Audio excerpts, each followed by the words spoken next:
we are a duo who works as a photographer and videographer, and I bought something like GoPro. It was Sony Action Cam, and that's how my career started. Biggest reason sits next to me. Difference between, I would say, Czech weddings and international, whatever we've done so far, is that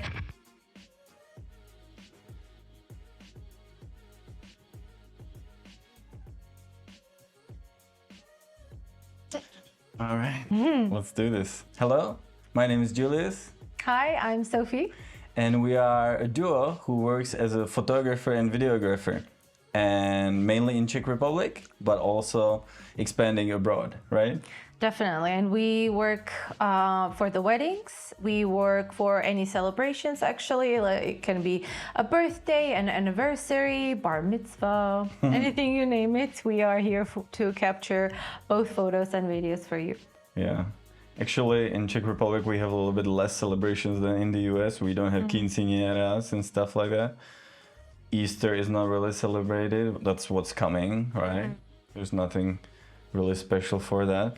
But yeah, let's talk about our wedding. So what can you tell me about your background? How did you start? Well, I have to say the biggest reason sits next to me. I started very spontaneously, right? So because you do wedding videography, you were a biggest push to actually get into the wedding photography. So actually my first wedding was through you. You were the one who arranged the first work for me. And it was really nice experience. I have to say it inspired me to become more interested and invested in it. And do you remember the first clients? Like where was the wedding? I do remember the first clients, and actually it was a big plus for me because I'm not a Czech speaker. So my first couple actually was a mixed couple. So it was the bride was Czech and the groom was Italian. So both of them spoke perfect English, and it definitely took away a lot of stress from me because I was nervous. I was telling you, like, oh my God, what if I cannot communicate with them and I cannot tell them what to do? So it was really nice that actually the groom was Italian, and most of his family from his side also spoke English, so it was really nice. But the wedding took place in Prague, right? Yes, the wedding took place in Prague, actually downtown Prague. We hopped on a lot of locations, so it was also an adventurous. Yeah, actually for me, I have to say it was adventurous too, because it was not typical Czech wedding. So we were not staying in one place. Like, for example, lunch was in one place, right? If I remember. Then we walked through downtown to hop on the old cars, red long cars, right? Like old schoolish, and like First Republic kind of cars. And then we went through downtown, stopped in nice locations, right? We shoot some photos and some shots there. Yeah, it was nice. We got even rained on, right? Hardcore. Yes. So that's disadvantage when you have expensive tech with you, equipment, right? Because we didn't have any umbrellas. I was soaked through. It was summer, but still it was a hardcore rain. A few times actually. But it still was super nice, right? We walked through Prague Castle. Where else? Národní Museum kind of in front. We saw the dancing house, actually.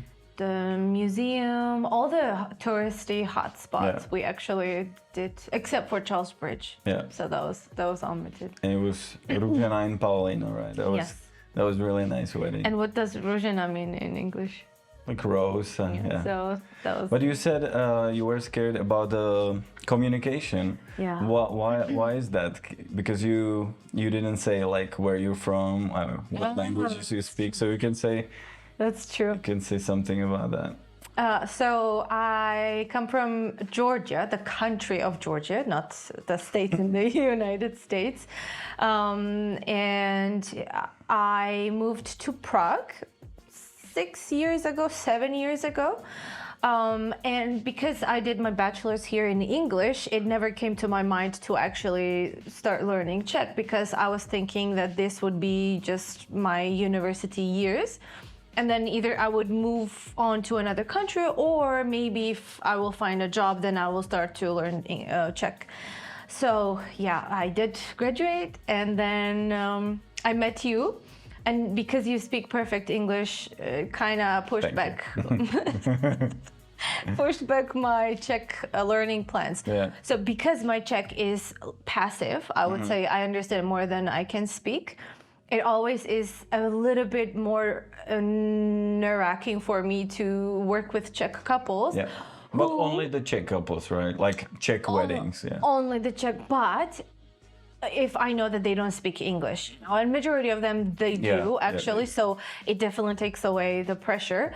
But sometimes, they are shy to speak English, just the way I'm shy to speak Czech. So basically, we go into like hands and feet. But it works, right? They understand. But yeah, something about me actually, I didn't say anything, right? Yeah. I am from Prague. I was born in Prague, Czech Republic. Well, my career kind of started when I traveled for Erasmus to Taiwan. Exchange program, right? Yeah. So I studied in Taiwan for 1 semester, and I bought something like GoPro. It was Sony Action Cam back then, so that was my camera.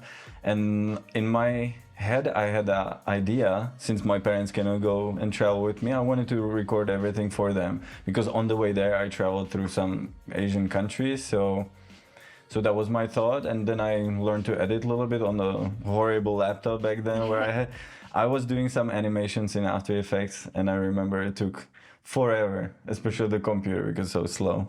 But it was my first laptop, and it was from my sister, actually. It was a gift.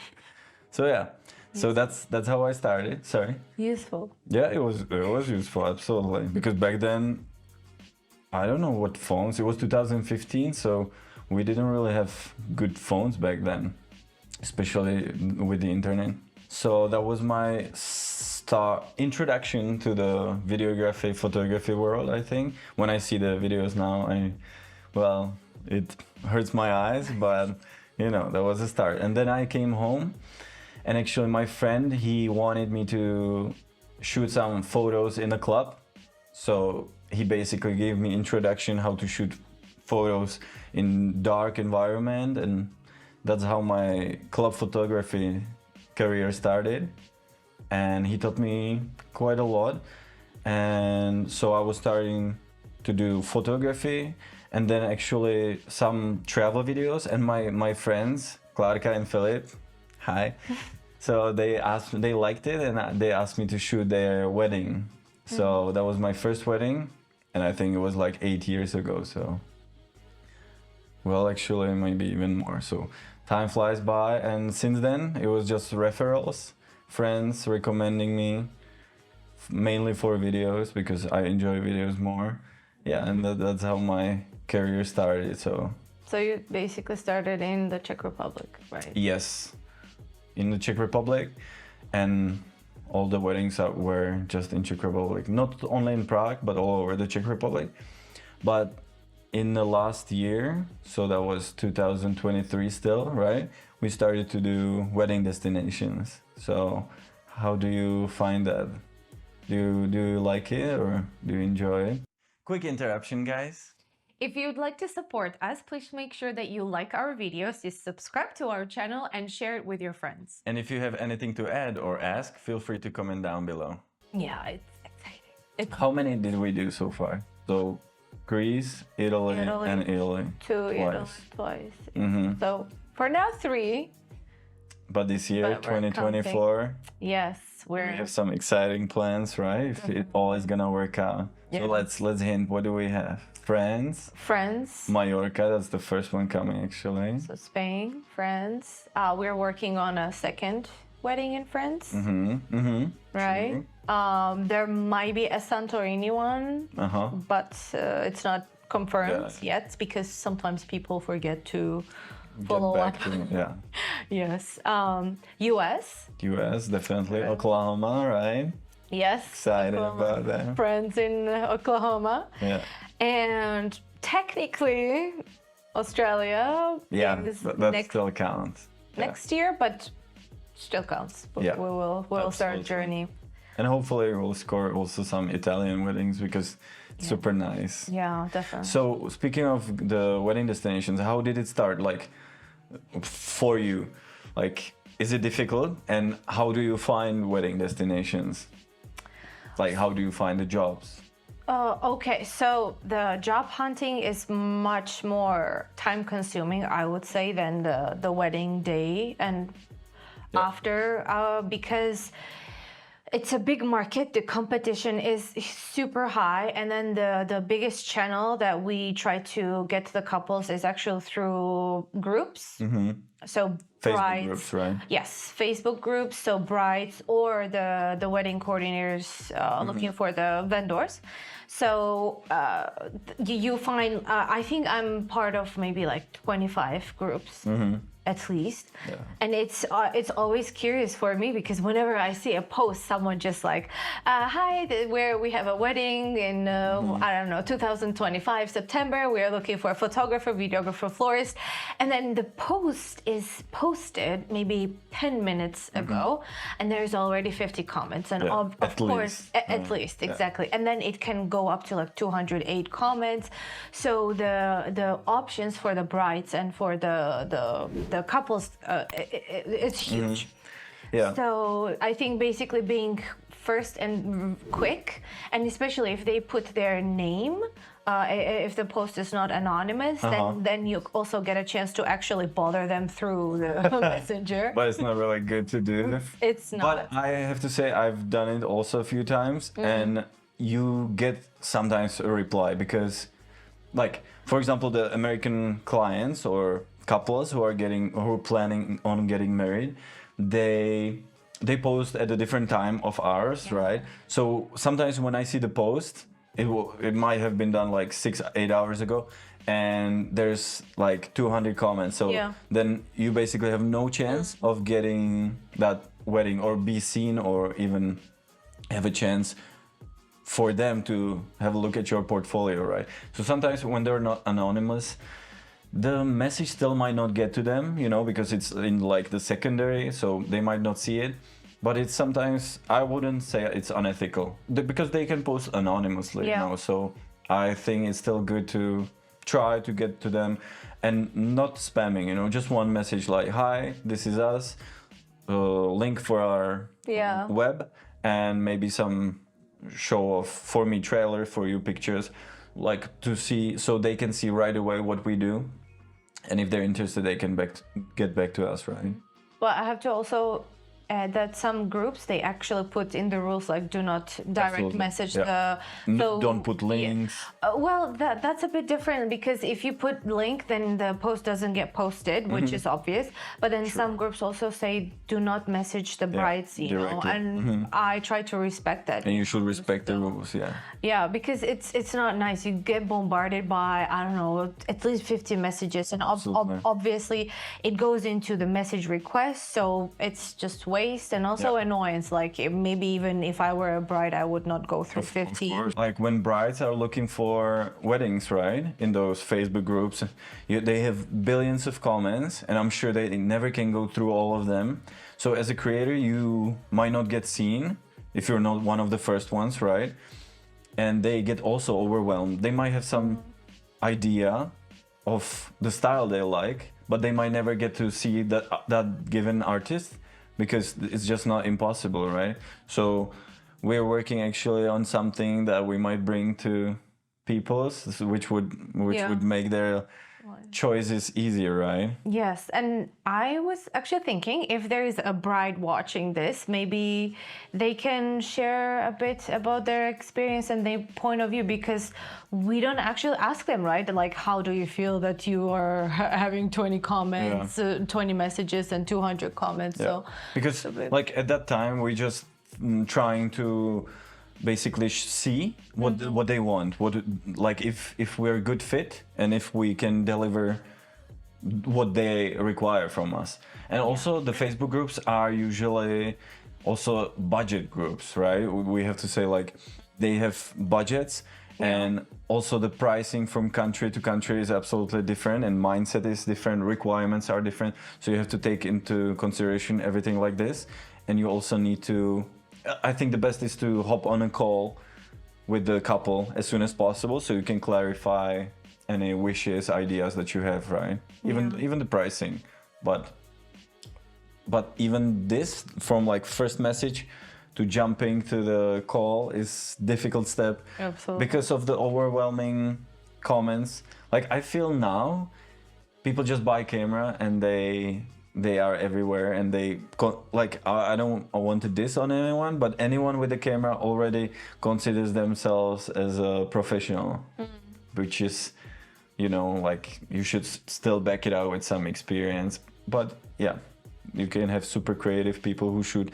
I've seen weddings shot on iPhone and doesn't look bad really. I mean video wise, because for pictures, well, everyone at the weddings have iPhones and take pictures. So Yeah, but to circle back to your question, because I was also thinking about this, maybe you can also talk about this, how I feel about the destination weddings, right? So number one thing that people, I think, okay, so when you go into the destination weddings, maybe the first thing comes to your mind is like, oh my God, I will get to travel. Which is, of course, amazing. Yes. Get to travel, and you actually sometimes get to travel to countries you've never been to before, which for me this year was, or last year was Greece. yeah. So that was a nice experience, and that's why the wedding trip was actually planned as a bit longer, so we could explore. Do you remember, sorry, about the Greek wedding, how you came across the couple? I do. Actually, she was one of the first replies I got. On a post on a Facebook group, or? Yes. So she made a post and you commented. So she posted that she was looking for a photographer and videographer. Okay. And I commented on it, and then I actually messaged her. But then when I messaged her, I told her like, hey, we're a couple based in Prague, but we do destination weddings. But I didn't send her portfolio. I actually sent her your skeleton wedding. Oh yeah. Yeah, because I thought it's something very unique and different. Yeah, it was just. We will link the video because You can see it. It's funny. So Yeah. just about it, it's skeleton wedding, and it's like you're never too old. It was just shot on Samsung S23 Ultra in a park, like amusement park, because we were just walking by. There was a nice rustic old car with some skeletons, and it was a wedding. So I was like, well, let me shoot this. So I have it as a funny gig. Yeah. So actually. So she liked it. She liked it, and then she was also very chatty. So we got talking, and then I sent her the videos and the pictures, and then we had a call actually. So I think that sealed the deal that we called her. Yeah. So yeah, that was the first confirmed wedding destination for us.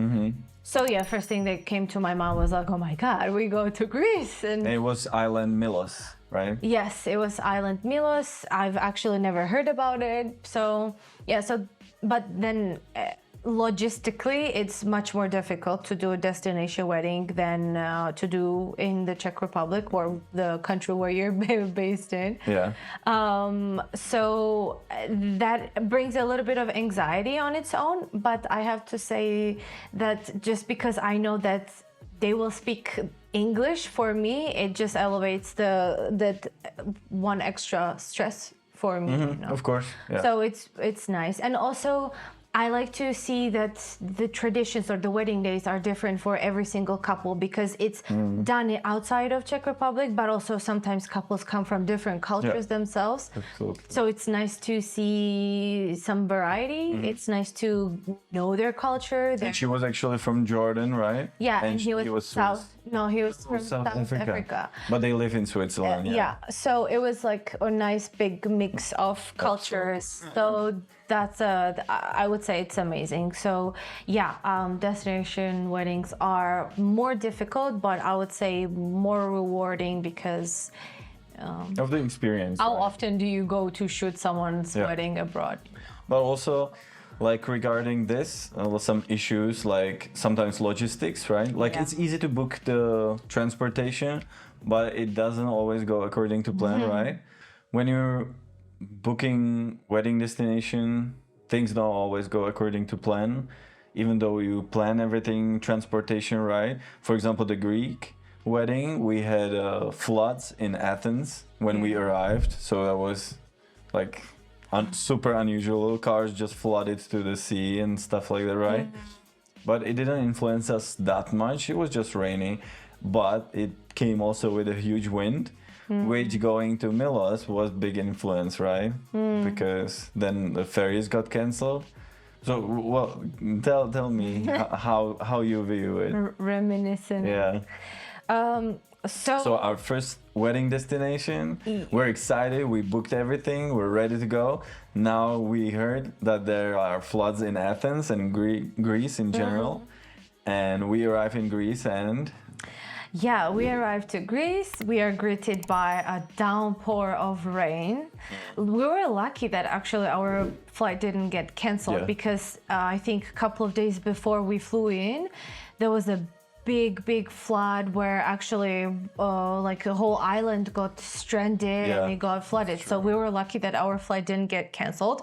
And also we were lucky that so we flew in Athens and then next morning at 6, I think, we had a ferry that took us to Milos. So we were lucky that that ferry didn't get canceled as well. And then we arrived to Milos a day before the wedding. Right, so we had that one extra day. Yeah. That's always we try to keep in mind that we never arrive either on the morning of the wedding or like we try to have at least one day before the wedding, so we avoid any unforeseen problems. issues. And regarding this, actually, the wedding destinations come with pros and cons, of course. And one of the cons is sometimes if you're employed, you're not doing this full time, which we're both employed and we do this as a side hustle. You have to actually take a holiday. So that's a big issue when you're running out of holiday to work somewhere else, right? Yeah. But sorry, yeah. So we try to arrive ahead of time. Yes, and actually we try to arrange to meet and greet with a couple before we end up, The wedding day. shooting them or So they get familiar with us, they get to know us. Yeah. We do this during the call, but we also try in person when we can, right? So they know what we look like in person, how we sound, and if it's possible, we also try to have a quick shoot with them, right? So they know and are how comfortable. we operate and they feel comfortable. And we had so many couples who were like, oh, I hate taking pictures in front of these cameras. Oh, I'm not photogenic. And it always works out. And they thank us and they say how comfortable and how that we made them feel natural, right? For example, Tereska and Petra, right? Yeah. They were amazing. Yes, that's a couple. Yeah. The wedding couple, yeah. That was Czech Republic actually, and there was some language barriers, but they were still good, right? Yeah, they were fine. Yeah.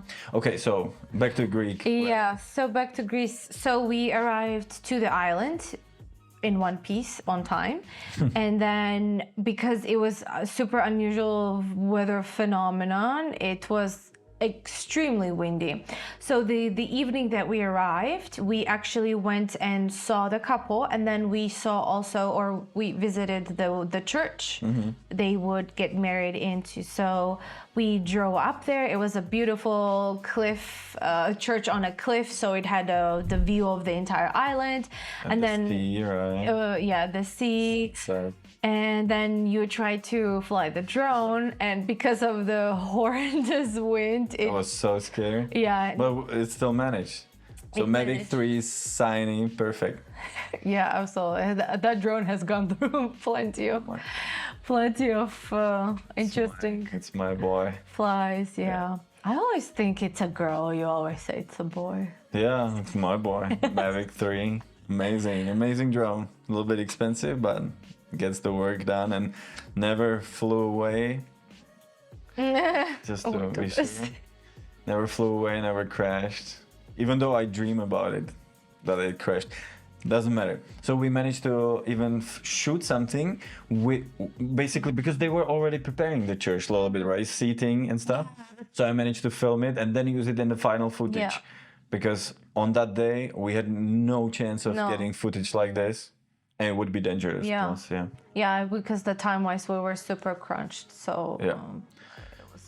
So the wind got even worse. yeah, and the wedding day. So we started, right? We woke up, we got to the venue, we woke up. So the difference between, I would say, Czech weddings and international, whatever we've done so far, is that Czech weddings start early. So usually we are called to get there around 8, sometimes 7, 8, 9, the Once latest. I was there even for 6 in the morning. Yeah. So super early. So, and then the ceremony itself, like the what do you call it? The officiation or the wedding ceremony is around either 12 or 1. And then you have other activities, right? But whatever we've done, the destination weddings, the ceremony usually starts maybe at 3, 4. So we were called there around noon. True. And we did It was just... scorching hot. It was really hot. On a windy day. But very windy. Extremely windy. It was like really, really windy. So we did some preparation shots. I think, of course, grooms get ready super quick and super easy and first. So we went and we had some material from the grooms and groomsmen. Absolutely. Groom and groomsmen. Yeah. And then we waited for the bride. Then we did the bride preparation. And while we shot the venue also. Yeah, the venue. The preparations for the dinner, tables, flowers. So the decoration was already almost set up, so that was done. We cuddled with some cats that were local, and there were... Greece has a lot of cats. They're everywhere, and they're super friendly, and they're very fluffy. So so we did that, and then there was the first look, actually. True. So that was my first look, because it's not a tradition here. For me, it was actually first too, because I've never had this before. So and Czechs don't really do this? No. There's no need for that. Actually, Czech tradition is not to see the bride until the ceremony. And that's when you see her for the first time and start crying. So that's perfect for us. But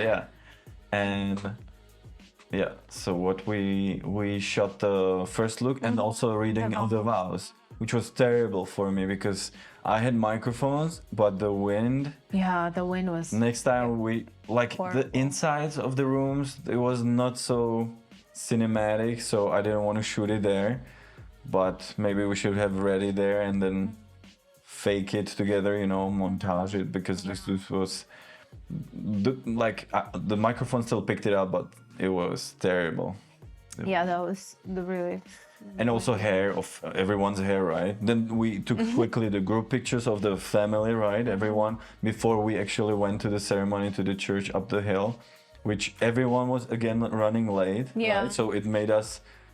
We're trying to diffuse the situation every time, right? We're trying to talk to them, and nothing really happens without the bride. I always say that, and it's true.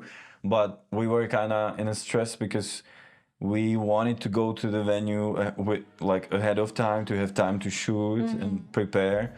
But basically we arrived there just 5 minutes before everyone because there was a big traffic line of all the cars that were going there, and it was small, right?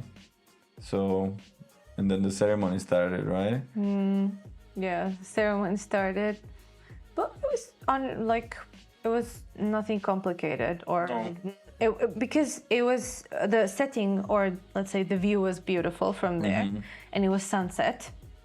So that Almost was sunset, yeah. So that was really nice. For the picture, cinematic, Greek flag and nice. Everything white and blue. The church was tiny and nice. Yeah, and she had a big fluffy dress, so it was nicely flowy. Her veil actually flew by.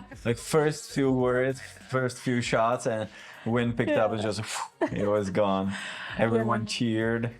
And then they actually found the veil. Someone kept searching, so that was crazy.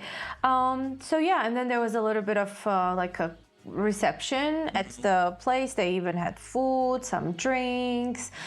We did usually we after the or close to the sunset, we grab the couple and we do the couple portraits and the photo shoot. So in this case, because it was concentrated in one place, we actually just did the couple shoot right on the spot. Yeah, it was perfect. perfect. It was like- beautiful. So that was really nice. And then we moved back to the venue where the preparations were, right? The hotel where actually they stayed in, and they had the first look, and so that was the primary location. And yeah, the setup was really nice actually, like the modern long table with the Yeah. flower decorations. So that was really nice. For me as a filmmaker, the flickering lights are always an issue, you know, because Why? well, you have to have the proper frequency, or the lights are not that good quality, and then you can see it flickering, and it's hard to make it look nice, I would say. But circle back to the ceremony. How did you like the ceremony? Like, how do you work during the ceremony? What lens do you use, So or lenses? I would say it depends. Okay, so the equipment doesn't change, but the work movement, let's say, changes according to the venue and situation. Because you need to find the angles. You find the angle. You also, because we also work together, we try not to be into each other's shots, which is important because we don't want to ruin each other's work, and it's important. Especially if you work with someone else, like if you're a photographer on your own and there's no one else, like then granddads, uncles, they always are the pro filmmakers, photographers, they get in your shots. But if you're, for example, somewhere on your own and with some other videographer, or vice versa, me as a videographer with photographers, it's so important to communicate, because you can ruin each other's shots, really. Yeah. And that's not nice, like professional attitude, you know. Absolutely. So. And you can spoil the wedding kind of also for the audience and for the couple. You have to, for me, I always try to be invisible. Sometimes it's not fully possible, but I'm trying to stay off angles, but get the best angles possible. Even just maybe for a little bit, then I move out of the way so, you know, the parents, families can see. But I know you do the same because you had a good teacher. And Yes, I had the best one. no, you move really nice too. And what's your favorite lens? 50. 50 millimeters? For now, I would say 50. And what brand do you shoot? Sony. The Sony, camera, Yeah. So- You like it? Yes. Well, I would say I don't have much experience in other equipment. With other, so I started with Sony, and I will gladly, happily continue. Because I feel like I'm that person who, if I like one way, then I kind of am very hesitant to change it, because I know it works for me, and I'm like, I know the results, and I know that I will not have any problems or issues with it. So definitely. So the camera bodies are the same too, which, you know, was your decision, and it's smart. So it's nicely synced. So we use Sony A7 IV, two bodies, and then A7S III I use for the videos mainly. Yeah, and you have lens.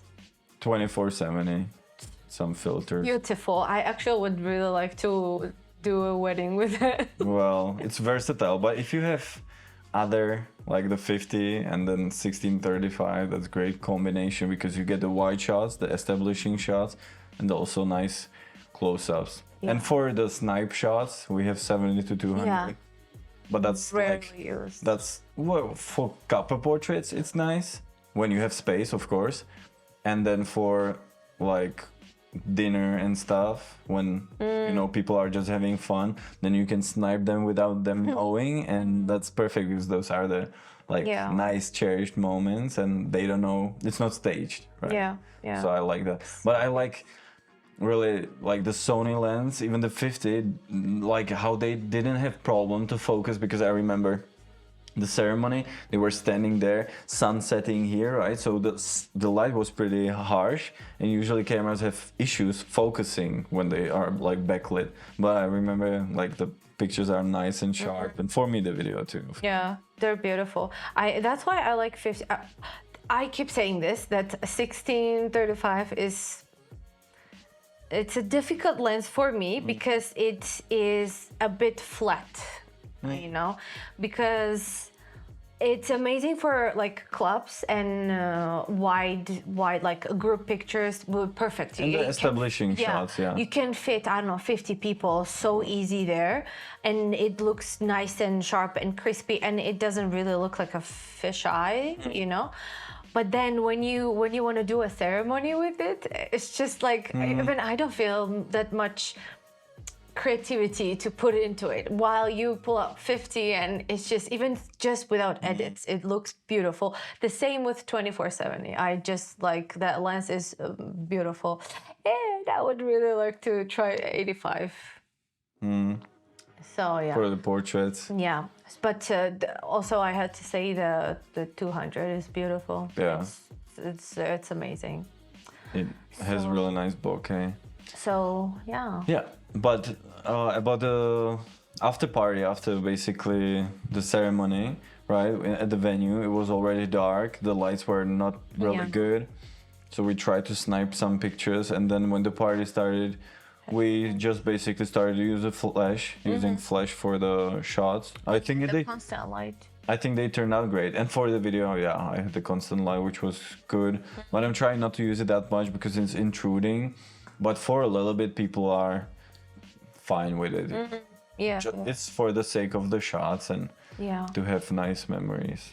But that party was fun because, as we said, like half of the guests were from Lebanon, and then they were also from U.S., South Africa. So and everybody had really good time. So the pictures are fun.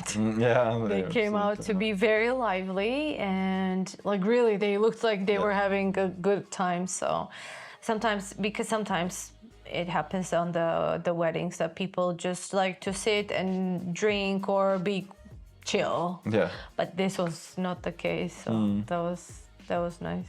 it's true. Yeah. Yeah. So that was basically our first wedding destination, right?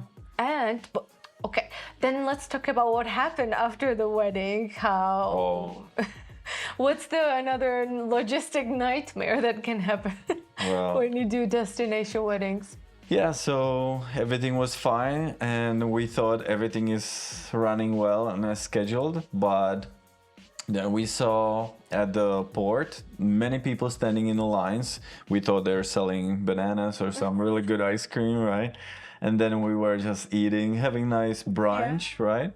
And then we found out that because of the wind and waves and everything, the ferries have been canceled.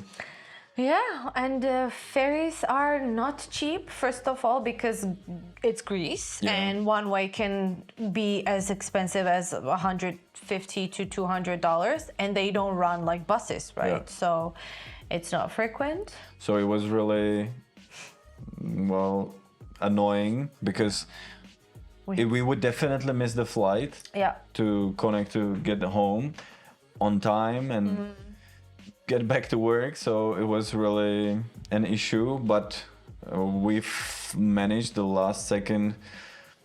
We basically returned the car already because we rented a car. So we returned it. We didn't have a car. We needed to find extra accommodation and we needed to find a ferry, which this was not a small ferry. It was just a faster one, I think, that got canceled. But we managed to get much bigger ferry, which arrived like 3 in the morning, right? Or something like that. And then took 6 hours to get to Athens. But eventually we managed. We slept sometime, we got taxi. Yeah. Waited there for a long time. And it was the funny story about the seats. Do you want to say that? About the seats on the ferry? So the big ferry that we ended up taking back to Athens. So when we bought the tickets, it said that it was not assigned. So it was unassigned, and basically when we boarded, I heard other passengers ask like, where do we sit? And we even asked, Yeah, and they said wherever you want to. So I remember I rushed in on the ferry, and I was scouting for like a good place, because it was middle of the night. We had a flight, so I wanted us to rest. And I saw this beautiful leather chair sitting area, and I immediately rushed and I sat down next to the window. and then you joined, and we had a table in front, and it was really like super comfortable. It was a recliner. You could actually have a bit more space. You could tuck in the backpack and everything. Luggage. And then curiously, we saw that the seat has some sign to it, like 9A, let's say, 9A and 9B. And then someone in front of us was saying like, oh, I think these are the only seats on the entire ship that is sold as assigned seats. You buy the seats basically. Yeah, you buy and you reserve the seats. So in the middle of the trip, the ferry made 2 stops on some 2 islands. True. And on each stop, there were a couple of people who came on board, and they basically kicked out people from the seats. And unfortunately, we were one of those lucky ones. Well, we got some sleep before, right? Like, yeah, they took us down to a refrigerator. No, I mean before that. Yeah, yes. But then actually we were really stranded. We didn't have a place to go to sit. Everywhere it was just occupied. So then one crew member, he took us to the VIP lounge, right? Yeah. Which was good. We got a tables, like dinner table or whatever. But it was super cold there. The AC was on.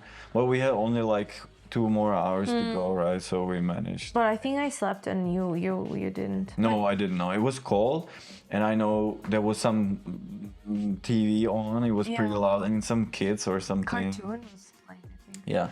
And then we had a actual really beautiful sunrise. That was really pretty. Sunrise. We went out. It was windy, but the sunrise was super nice. There was some island, right? Yeah. It was right next to it. Yeah, and I think at some point it even kind of was on top of it, like a crown or something on top of the island. It was really pretty. And then also it was funny when the ferry arrived to Athens, we actually had a booked accommodation, and the checkout was at 12 that day, and we arrived, let's say, at 10. And because the taxi took almost 1 hour to get to the city center because it was traffic and it was super busy Monday morning or Tuesday morning. So we basically rushed into the accommodation. We took a shower and we left. We used 20 minutes of the entire stay, and it was actually the most expensive stay we had booked. It was super nice. It was really neat, but we didn't manage to stay for long. And then we flew home finally. Yeah, and then we ate. Actually, we had a delicious lunch, gyros or something, and then we managed to come back home in one piece. But yeah, that was nice. That was the first destination wedding. So experience. Yeah. No, I think it got us hooked. Absolutely. Yeah. So that was our first wedding destination and our first podcast about our wedding. So thank you very much for listening, and hope to see you at the next one. Thank you.